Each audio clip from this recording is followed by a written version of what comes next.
திருக்குறள் இயற்றிய திருவள்ளுவர் ஒழுக்கத்தை மனித வாழ்க்கையின் முதன்மை அடித்தளமாக கூறுகிறார். அவர் கூறும் ஒழுக்கத்தின் முக்கிய அம்சங்களை தெளிவாக பார்ப்போம். ஒழுக்கத்தின் முக்கியத்துவம் உயிரினும் ஓம்பப்படுதல். ஒழுக்கம் மனிதனை உயர்வுறச் செய்கிறது. அதனால் அதை உயிரை விட மேலானதாக கருதி காக்க வேண்டும். குடிமை சிறப்பு ஒழுக்கமுடையவர்களே உண்மையான உயர்ந்த குடிப்பிறப்பினர்.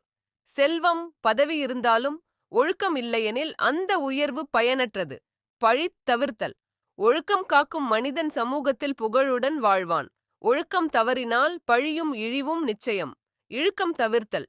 உறுதியான மனம் கொண்டவர் ஒழுக்கம் தவற மாட்டார். தற்கால லாபத்திற்காக நேர்மை விட்டு விலகுவது உண்மையான மனிதத்தன்மைக்கு விரோதம். மேன்மை அடைதல் ஒழுக்கம்தான் ஒருவரை மேன்மைக்கு கொண்டு செல்லும்.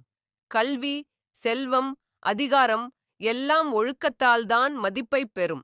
தவிர்க்க வேண்டிய கூடா ஒழுக்கங்கள். திருவள்ளுவர் நற்பண்புகளை மட்டுமல்ல, தவிர்க்க வேண்டிய தீய பழக்கங்களையும் கூறுகிறார்.